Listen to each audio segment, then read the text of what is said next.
Salut, je m'appelle Catherine Dorion, je suis députée de Tachereau à l'Assemblée nationale du Québec et comme tout le monde en 2020, je fais un podcast pour le monde d'ici puis pour le monde d'un peu plus loin aussi parce qu'on est tous dans le même bateau. Bienvenue à Nous ne sommes pas seuls.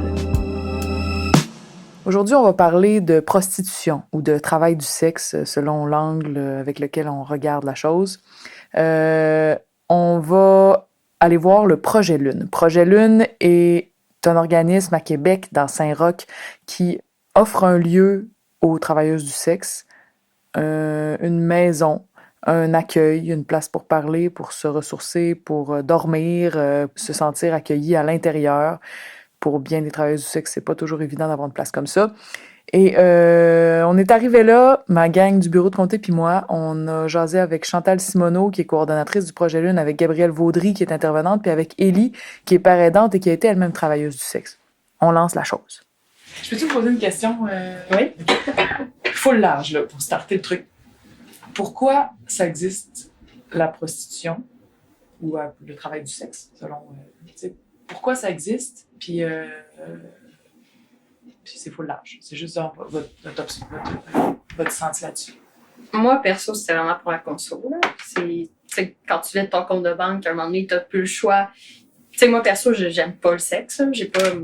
Mais quand t'es rendu là, t'as plus d'autre choix. Tu veux pas blesser personne d'autre. Tu sais, tu veux pas voler quelqu'un, tout. Fait tu prends les moyens que t'as. C'est le moyen le plus facile, là, même si quand t'es pas informé, ça va pas bien toujours. Mais pour ma part, en tout cas, c'était vraiment une question de conso, là. Mais tu sais, il y en a, je connais, tu sais, une autre femme ici qui vient ici, puis c'est vraiment elle fait ça parce qu'elle aime, elle aime ça, elle est bien là-dedans. C'est vraiment, tu sais, c'est le fun aussi quand tu fais un client que tu vois, il est reconnaissant, là, tu sais, il apprécie ce que tu fais pour lui, tout. Fait tu sais, c'est, dans un sens, il y en a qui le font aussi pour, un peu pour aider les autres. Tu sais, comme nous, en travaillant ici, on veut aider les femmes, mais il y en a que, tu sais, il y a des hommes qui peuvent pas juste avoir quelqu'un dans leur vie. Tu sais, juste offrir un service comme ça, ben, la personne, je veux dire, c'est le fun aussi. La femme qui fait ça, elle sait qu'elle aide vraiment ce monsieur-là, puis elle, en plus, elle en tire quelque chose. Parce qu'on a souvent de l'extérieur l'image, là, c'est juste de l'abus, c'est juste de la... Moi, ça me fait un peu rire, ça, qu'elle en parle, parce que on peut peut-être pas s'imaginer, là, juste nous, quand même qu'on peut en connaître de travailler du sexe, on en connaît souvent plus de rue. Il y a les salons de massage, il y a les hôtesses, il y en a beaucoup. Fait que si toutes ces femmes-là vivent de ce travail-là, ça veut dire qu'il y a encore plus d'hommes qui utilisent ça. On en connaît des hommes, puis c'est pas tous des agresseurs. On a sûrement tout quelqu'un dans notre entourage qui utilise ces services-là. Fait que c'est pas toutes des méchants, là, parce que les femmes sont pas toutes connes non plus, là, à un moment donné. Puis il y en avait une autre fois dans mon bureau que, là, on fait un journal, ce mois-ci, c'était les belles histoires du travail du sexe. Parce qu'elle m'a pleuré, puis elle disait, moi, je savais pas de clients, j'aurais personne dans mon réseau. Mes meilleurs amis que j'ai eus dans ma vie, c'était des clients que j'ai connus comme clients. Fait que oui, il y en a des histoires. Tu sais, on les compte pas, ces belles histoires-là. Puis je veux pas prôner le travail du sexe, c'est pas ça, là, non. Mais il y en a des situations, puis il y en a qui se disent, c'est comme un peu aussi un travail social. Tu sais, il y en a que sortir d'un bar, rencontrer, que leur style de la sexualité, on a vu tout le monde, tu sais, c'est un besoin, là. Mais il y en a qui manquent d'habileté sociale. L'autre fois, il y en a une qui me racontait qu'elle avait un petit client, il est autiste, tu sais. Mais qu'elle passe tellement du bon temps avec lui, puis qu'elle se sent importante, puis que lui, il l'apprécie. Ouais. Comme celle qui disait courtisane, moi, elle me disait, moi, j'aime ça parce que des fois, il y a des soirées où je suis avec un homme, on est couché en cuillère, on jase, puis elle dit, c'est juste ça qu'il avait besoin. Dans le fond, il avait besoin d'être avec quelqu'un, il avait besoin de jaser, il avait besoin de se coller, ouais, c'est ça. Puis elle dit, moi, tu sais, je suis payée pour faire ça, puis j'aime ça faire ça, c'est comme si j'étais en relation d'aide. Pour ma part, tu sais, j'ai jamais eu de vrai chum, rien, puis tu sais, de voir que, un bon point de du travail du sexe, tu sais, de voir que quelqu'un, est prêt à payer, tu sais, pour toi, tu sais, c'est valorisant, là. C'est bizarre à dire, mais tu sais, tout à fait. Moi, il y avait une fille qui m'avait dit, un moment donné, elle dit, moi, j'aime ça, le sexe. Elle dit, c'est qui le cave? Elle dit, c'est lui qui me paye pour ça. C'est pas faux. Mais ça, c'est une des visions que, tu sais, on sait que ça existe, tu sais, ce que vous dites, c'est des histoires vraies, puis tu sais, c'est des fois des réflexions mais je me demande tout le temps comment ça, le travail du sexe, c'est vraiment majoritairement des femmes. Parce qu'on en connaît plein de femmes qui veulent du sexe puis de l'affection puis qui savent pas comment en chercher, tu sais. pourquoi dans la culture, ça existe presque juste d'un sens? C'est sûr que ça existe aussi de l'autre sens. Effectivement, Mais quand même. C'est plus caché aussi, là. c'est Mais plus souvent, rare. les hommes, c'est pour d'autres hommes aussi. Ouais. Maintenant, ils ont commencé à faire des films pornographiques pour femmes, plus féministes. Mais effectivement, pourquoi je sais pas. Est-ce que pour une femme payer pour un service sexuel, c'est pas plus confrontant? Je ne sais pas. Ben, tu sais, c'est les hommes, là, qui aiment qui sont full, qui accro au sexe, on peut dire, là, tu sais, selon la vision de la société, c'est les hommes, là, qui sont full portés vers le L'image qu'on a, sexe. c'est ça. Ouais. C'est ça. Fait que, tu sais, je me dis que c'est vrai qu'être une femme qui va rechercher, tu sais, c'est ça, aussi la vision qu'on a, tu sais, les femmes qui sont sexuelles, tu sais, qui ont ce qu'ils veulent, ben, dans le fond, sans payer. Je veux dire, je pense que ça vient aussi confronter un peu la philosophie là, de notre société, là, que les femmes n'ont pas besoin de payer pour avoir ce qu'ils veulent, genre. Ouais, c'est vrai. C'est comme si on avait on entretient la vision que si t'es une femme, il faut que tout le monde veuille te sauter dessus, c'est Ouais, normal. c'est ça. Puis d'ailleurs, ça fait plein de complexes aussi, parce que c'est pas vrai que tout le monde veut sauter dessus, là. Je veux dire, des fois, tu sais, puis on n'est pas game de faire des avances, parce qu'on dit, ah, mon Dieu, si je me fais rejeter, ça fait... Ça va être épouvantable. Mais ça, c'est le côté, c'est comme la défense de, il n'y a pas juste du mauvais, mais vous, bon, vous vivez dans un environnement où vous voyez arriver plein de femmes ici, puis qui vivent toutes sortes de Nous situations. autres, ici, c'est souvent de la survie. C'est souvent, après ça, moi, je pense qu'ils passent des étapes, tu sais. Il y en a qui vont dire, moi, je vais faire ça. Il y en a qui vont choisir ça. Puis il y en a aussi, c'est dans leur valeur, ce serait quoi le moins pire pour moi? Tu sais, quand t'es rendu dans la rue, t'as tes besoins de base à combler, ben des fois, c'est peut-être, tu sais, il y en a qui viennent ici, qui vont jamais dire parce qu'ils se positionnent pas comme, tu sais, faire de la prostitution parce que c'est de l'échange de services. Tu sais, je voulais des cigarettes, je voulais coucher quelque part. Tu sais, des fois, je voulais pas que je dormais ici. Ça, ils se considèrent pas comme ça. Mais moi, je vois ça, tu sais, il y en a qui vont enquêter, il y en a qui vont ramasser des canettes, puis il y en a d'autres, tu sais, non, mais c'est vrai, tu sais, il y a tout ça aussi, là. Je trouve qu'il y a beaucoup de sortes de personnes, mais tu sais, c'est ça. Il y en a qui feraient jamais ça s'il y avait de quoi pour faire s'ils pouvaient faire autre chose. S'il y avait d'autres ressources. Tu sais, là, l'histoire de il y a plein de travail, va travailler, là, on tombe dans d'autres choses, là, hein. Ta santé mentale, elle va-tu bien? T'es-tu capable d'aller passer en entrevue, de t'habiller correctement pour te rendre? T'as-tu un billet d'autobus pour y aller? Tu sais, c'est la pensée magique, là, de tout le monde qui peuvent partir puis savoir une job à temps plein demain matin, là. Fait que des fois, c'est plus dans la case de survie, là. On vient de l'entendre, il y a plusieurs femmes qui font le travail du sexe par nécessité. Dans ces circonstances-là, on peut pas juste dire « Ah bon, ben, c'est leur choix, ils ont juste à faire d'autres choix de vie, etc. » Ils sont dans une situation de laquelle il n'est pas toujours facile de se tirer, puis c'est là qu'un organisme comme le Projet Lune, l'action d'un organisme comme ça prend tout son sens. Parce que cet organisme-là fait pas juste dire ah ben tiens, voici un toit, voici de la nourriture. Il essaie d'offrir un environnement qui réponde de façon le plus holistique possible, le plus globalement possible aux besoins des femmes qui s'y présentent. Et ce qui est le plus intéressant, c'est que le Projet Lune les prend là où elles sont, peu importe dans quel état elles sont, et essaie de les aider à cheminer vers là où elles ont envie d'aller. Ce qui donne à ces femmes-là une perspective complètement différente que celle qu'elles ont souvent face à d'autres organismes ou surtout face aux autorités avec un grand A, qui est le plus souvent paternaliste, condescendant, etc. Un reflet finalement du regard que la société porte sur elles. Ouais, ça ressemble à quoi une nuit typique ici? On en voit de toutes sortes, de toutes les couleurs. Là.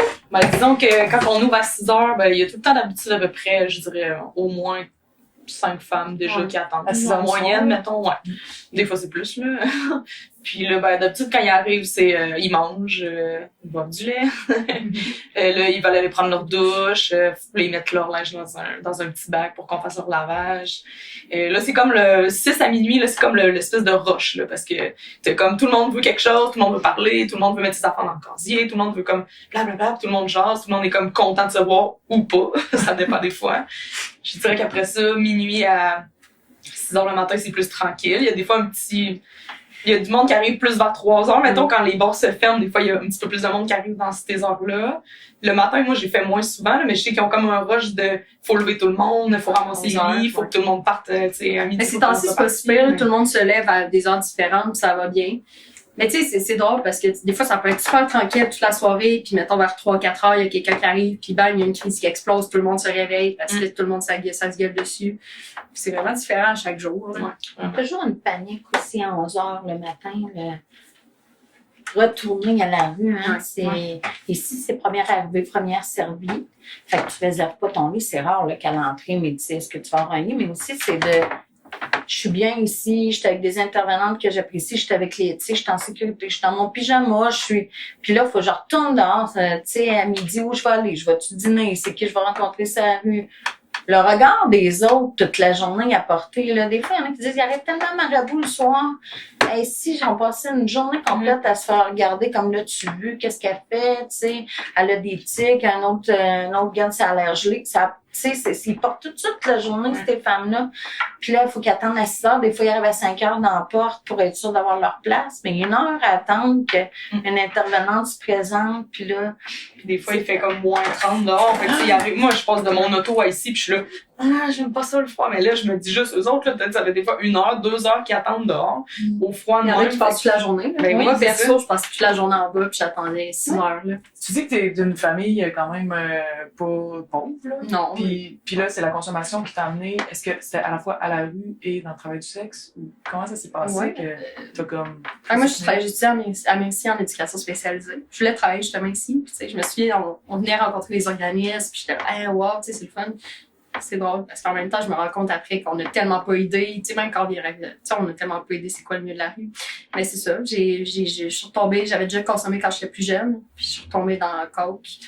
J'ai passé tout mon compte de banque, puis bon, bien entendu, ma mère, ça marchait plus trop à cause de la conso. Fait que j'ai pris la décision de partir de chez moi, puis c'est ça, je me suis ramassée à Québec, parce que c'est ici, en ville, parce que c'est ici qu'il y a le plus de coke, on s'entend. Puis les ressources aussi, tu sais, je m'injectais, fait que c'est pas la seule place qu'on peut trouver des kits d'injection. C'est ça, du jour au lendemain, la première fois, c'est un intervenant de Spot, qui est un autre organisme communautaire qui m'a référé à ici. Je me suis présentée ici une journée. En fait, non, j'ai commencé par rencontrer une travailleuse de rue, Sarah, justement, qui m'a fait connaître un peu l'organisme. Puis du jour au lendemain, c'est devenu mon chez moi ici. Là. Puis t'étais là toutes les nuits? Ouais. Fait que t'habitais ici quand même? Ouais, oui, vraiment. Okay. Mais tu sais, des fois, j'allais voir ma mère 2-3 jours, une fin de semaine, mais sinon, j'étais ici dans le temps plein. Puis elle savait pas ce qui se passait? Oui. Okay. Elle sait pas tout encore aujourd'hui. Tu sais, je suis retournée avec elle, ça va super bien, c'est le fun. C'est sûr qu'il faudrait pas que je compte tout ce qui m'est arrivé, mais c'est ça, là. C'est une chance qu'elle est restée malgré tout ce que j'ai pu faire en conso, c'est sûr qu'on... Ouais, c'est ça.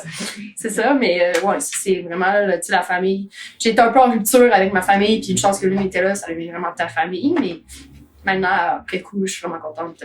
Puis malgré ce qu'on disait tantôt, que tu sais, oui, ça peut être vu comme un travail comme un autre, puis des fois tu disais crime, c'est valorisant pareil, tu sais, ou c'est où tu sens que tu fais du bien à quelqu'un, mais qu'est-ce qui a fait que à un moment tu as comme fait, bon, ok, j'ai arrêté la conso. Okay. Moi, c'est vraiment juste pour la conso. Fait que, en arrêtant de consommer, je veux dire, tu sais, en plus, je travaille ici, fait que, mon argent maintenant, ça va dans les jeux vidéo, mais tu sais. Mais c'est ça, tu sais, quand t'as plus le besoin absolument, moi, tu sais, j'aimais pas ça faire ça. Fait que, vu que j'avais plus besoin d'argent, c'est vraiment, moi, la conso, c'est une question de survie, là, dans ce temps-là. Fait que, tu sais, c'était pas juste, je veux me faire un fixe juste pour le fun. C'est non, genre, j'ai besoin de mon fixe pour survivre, fait que je vais aller faire ça. Mais maintenant, tu sais, que j'ai plus rien de vraiment, tu sais, que j'ai plus d'obligations, parce que, tu sais, je m'en suis sortie, ça va mieux. Tu sais, jamais je retomberai là-dedans, mais c'est vraiment juste, tu sais, l'arrêt de la conso qui a fait que j'ai arrêté ça. Comment t'as fait pour arrêter? La perspective de travailler ici, tu sais, avant, j'étais résidente, puis j'ai étudié en éducation spécialisée, j'ai toujours voulu, tu sais, travailler dans les organismes et tout. Puis juste la perspective, tu sais, je me suis dit, jamais je vais finir mes études, jamais je vais être capable de travailler là, mais de rentrer au comité de travail, puis tu sais, de voir qu'il y a quelque chose plus loin, que je peux, même si je finis pas mes études, parce que je suis vraiment pas là en ce moment, je peux avoir un travail quand même valorisant, stable, que j'aime. Tu sais, je me lève plus en me disant, si je m'en vais travailler, je m'en vais au dépanneur, tu sais, faire mon 8 à minuit. Tu sais, là, j'ai le goût de travailler, là, tu sais, j'aime ça. Fait juste, tu sais, de penser à ça, que si j'arrête de consommer, puis ça va mieux, puis tu sais, je me stabilise dans ma vie, c'est un gros facteur, là. Ouais, t'étais motivée parce qu'il y avait quelque chose de l'autre bord. C'est ça. Ah ouais, c'est vrai que ça change souvent. C'est beau, hein? C'est une belle histoire. Puis, qu'est-ce que vous souhaitez pour les femmes qui viennent ici? On en souhaite des choses. Ben, Ouais. tu sais, moi, je pense que pas perdre l'espoir. Ouais. Moi, je trouve que c'est important. Tu sais, des fois, moi, je me dis tant qu'il reste un peu d'espoir, tant qu'il croit encore en elle. Puis des fois, là, c'est de voir que c'est difficile d'accepter un compliment ou une force, tu sais, on essaye de souvent voir plus le beau côté de chacune d'elles parce que c'est toutes des femmes extraordinaires pour voir qui viennent ici. Puis des fois, ils ont des moments plus difficiles, mais puis les intervenants travaillent ici parce que c'est ça qu'ils avaient envie de faire. Tu travailles pas ici parce que, tu sais, je pense pas que c'est un travail comme toi, tu sais, c'est pas parce que c'est pas un travail de dépanneur, là, je sais pas, tu sais, alimentaire, qu'on peut dire, tu sais, c'est une passion, c'est une vocation. Fait que je pense que ce que je souhaite aux femmes, c'est d'arriver à atteindre leur objectif, peu importe c'est quoi. Moi, je trouve que des fois, on met beaucoup de pression par rapport tout le temps de nos idées à nous autres. Tu sais, elle devrait faire ça. Mon Dieu, il faudrait qu'elle travaille. Oh mon Dieu, il faudrait... Tu sais, prenons ton temps à chacune d'écouter c'est quoi qui aurait le goût, le petit pas de plus qui ferait qu'elle serait mieux, là, puis accordons-leur ça, puis... Il faut vraiment les écouter, en fait, parce que on dirait que quand t'arrives, moi, je suis arrivée dans l'idée en me disant, quand il y a une fille qui arrive ici, elle a pas de logement, mon Dieu, faut qu'elle se trouve un logement. Mais il y en a plein que c'est pas ça qu'ils veulent. Ou mettons, faut qu'elle arrête de consommer. Mais c'est pas ça qu'elle veut. Fait que de juste y aller avec ce qu'ils ont besoin vraiment elles, puis de leur désir à elles. Puis ouais, ce serait de réaliser leur objectif, là, de... Pourquoi c'est bon pour la société? Ouais.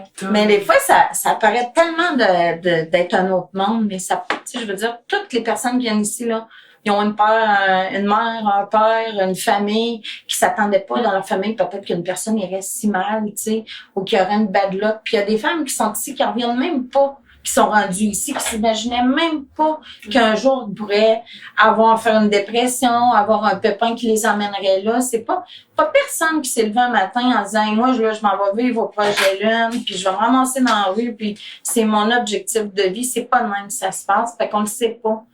Mais toutes ces femmes-là, s'il y a des gens qui prennent la peine de... Tu sais, ça sert à quoi, là, tu sais, ça leur permet de faire un autre pas de plus, de repartir peut-être d'un autre bord, de se reprendre, d'avoir plus d'assurance, tu sais, des fois, c'est un moment qui est triste dans leur vie, mais on les revoit 1 an après, 2 ans après, ces femmes-là, il leur est arrivé des belles affaires aussi, là. Fait que je pense que, puis aussi, il faut pas nier, ça existe. Non, même, c'est pas parce qu'on fermerait que ces femmes-là disparaîtraient, là. Ils seraient dans la rue, il y arriverait d'autres affaires, ils seraient plus en danger. Ça coûte beaucoup plus cher à la société d'être dans un hôpital ou en détention, que les policiers se promènent des heures et des heures et des heures avec des femmes qui savent même pas où aller porter, que pendant ce temps-là, il se passe d'autres choses ailleurs.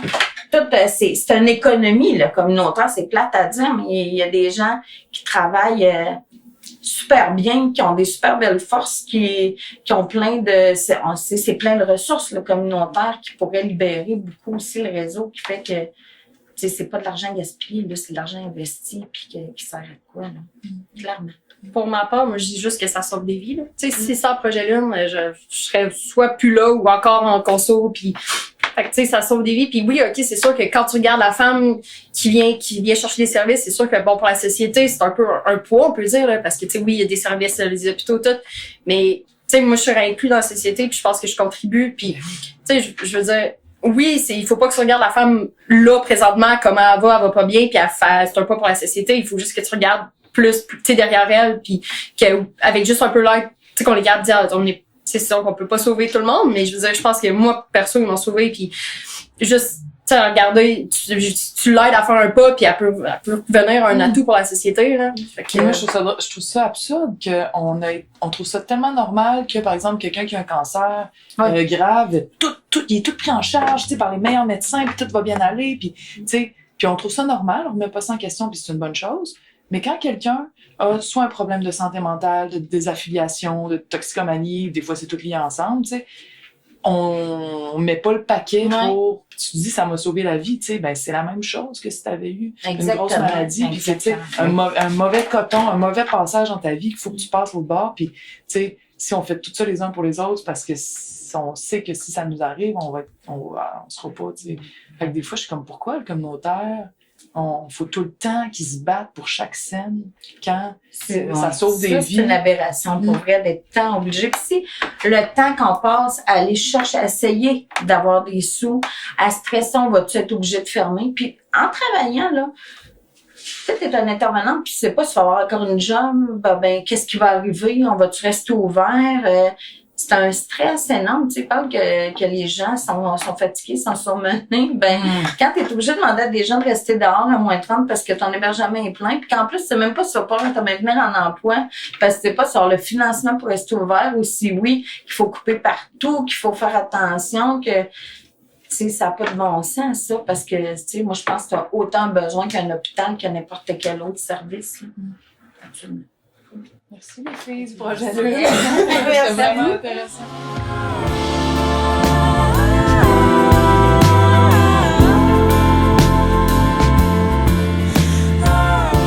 On entend souvent dans les publicités d'organismes communautaires qui veulent recevoir des dons ou de s'entraide et autres types du genre. N'importe qui peut se retrouver à la rue, personne n'est à l'abri de problèmes de santé mentale ou de problèmes de toxicomanie etc. Tout le monde peut tomber finalement. Et donc, faut qu'on ait une assurance collective contre la misère, puis que là, il existe des organismes et ces organismes-là ont besoin de survivre, donc s'il vous plaît, donnez, etc. C'est souvent l'argument qui est derrière la justification de l'existence de nombreux groupes communautaires. C'est étrange qu'on soit obligé de répéter cette évidence-là. Et pourtant, c'est comme si vraiment, dans la tête de la plupart d'entre nous, y compris la mienne, il n'y a pas vraiment de chance que ça m'arrive à moi. Il n'y a pas vraiment de chance que ça arrive à un de mes enfants, à mon petit frère, ma petite sœur, à ma nièce, mon neveu. Me semble que non, me semble que ça se peut pas, me semble que ça arrive juste aux autres. C'est exactement le même rapport qu'on a face aux maladies graves tant que ça nous arrive pas, et face à même la mort, dans notre vision de la mort aujourd'hui, on a tellement décidé collectivement de ne pas parler de la mort, du malheur et de la misère, que même dans la vie réelle, ils sont invisibilisés, on s'organise pour pas les voir, on s'organise pour pas constater que c'est bien là, que les gens qui sont dans des situations difficiles sont des gens comme nous tous, que c'est pas une espèce de race à part, d'intouchables, comme en Inde, là, avec des strates, là, puis que moi, ben, je suis dans une autre strate, je suis dans une autre caste, jamais je ne pourrais tomber aussi bas, entre guillemets, parce que pour certaines personnes, c'est pas bas, c'est simplement la vie. Dans tous les cas, la misère est présente dans notre société, et pour ces moments-là, parce qu'on peut parler de gens qui sont dans la misère, mais on devrait surtout parler de moments où chacun d'entre nous peut se retrouver dans la misère ou s'est déjà retrouvé dans la misère. N'importe qui a déjà vécu une dépression, n'importe qui a déjà eu un cancer, n'importe qui a déjà eu une passe de toxicomanie assez intense peut comprendre le sens du mot misère. Ça peut vraiment renverser ta vie à un tel point que tout à coup, tu te dis hey, « j'ai connu ça, je sais qu'il faut que j'aide maintenant, je sais qu'il faut que je donne maintenant, je sais qu'il faut que je respecte maintenant. » Mais comme la plupart des gens de notre société fuient la souffrance comme la peste et ont même peur de la regarder en face, même quand c'est pas sur eux-mêmes qu'elle s'acharne, on a de la misère à faire des liens de solidarité sociale. Et quand tu regardes ce que donnent des gens comme les filles qui s'occupent du projet Lune, comme les pères aidantes qui travaillent là, aux gens qui, disons l'expression consacrée, qui sont dans le besoin, là, pour pas dire des gens qui sont dans la misère, quoique ce mot-là, moi je l'aime assez, la misère. Ça arrive, c'est la vie, qu'est-ce que tu veux. Quand on regarde ce qu'ils font, tu dis c'est tellement essentiel. En fait, ce filet social-là est tellement essentiel que c'est difficile de comprendre pourquoi ils sont tout le temps en train de courir après leur scène.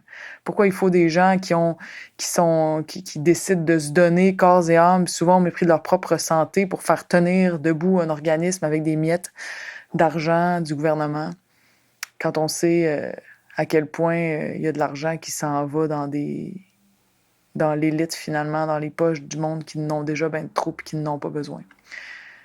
Ben, c'est ça. C'est l'injustice de ce bas monde. On vit pas dans une société égalitaire, puis c'est pour ça qu'il faut lutter pour cette société égalitaire-là si on veut l'avoir à devenir. Fait que quand on se trouve que la politique, c'est sale, puis que ça sert à rien, puis que c'est juste une